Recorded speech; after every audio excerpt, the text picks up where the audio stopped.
এই থাম। কি হয়েছে ভাই? কিছু না, শোন, তুই করবি সাদাবাজি, তুই করবি মারামারি। ঠিক আছে ভাই। পাবলিক যেভাবে ঠান্ডা করতে আমি করবো। তুই তেল মারবো, নিচি দিয়ে বাস দেবো। ঠিক আছে ভাই। জনগণ আমার সাথে লাগবে। ঠিক আছে ভাই। জনগণকে আমাকে সবসময় পাশে থাকতে হবে। ঠিক আছে ভাই।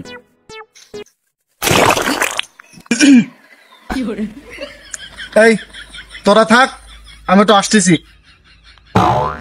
ভাই আপনি কে আর যাবেন? আপনি যে পাতটা দিলেন, এর যে স্মেল, এর যে ঘিরান, আমার জীবনে কোনো সময় আমি এরকম সুবাস পাইনি। আমার মন প্রাণ সবকিছু একদম জড়াই গেছে।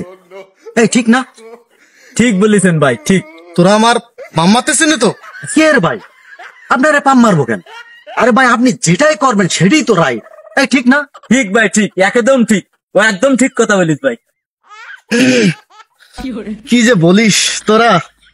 ভাই কি সাউন্ড আর কত সুন্দর সুর ভাই, আমি এরকম জীবনে কোনোদিন শুনিনি।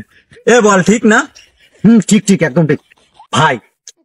আর একটা মাত্র কি একটা কি দেওয়া যায়? যদি একটু দিতেন। কি যে বলিস তোরা, এ তো স্পেশাল জিনিস, সবসময় আসে না রে। ভাই এই যে স্মেল, এই 2-3 কিলোমিটার দূর থেকেও মানুষ টের পাবে যে উমুক একটা পাত দেশে।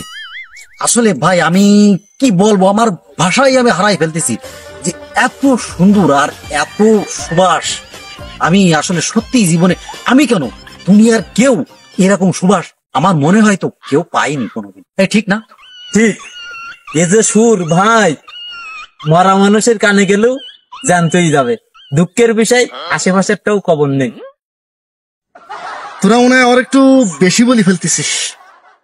বিষয়টা ভেবে চিন্তে বলতেছিস তো? কি বলেন ভাই?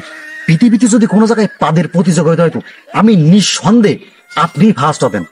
কারণ এত সুর আর এত ঘিরান, আসলে কি বলবো ভাই, এই আশেপাশে যদি কোনো জায়গায় নাগিন থাকতো, ঠিক আছে, নাগিন নাগিন ওই যে সে নাগিন ওইখানে চলে আসতো, আপনি আসলে বুঝতে পারতেছেন না বিষয়টা।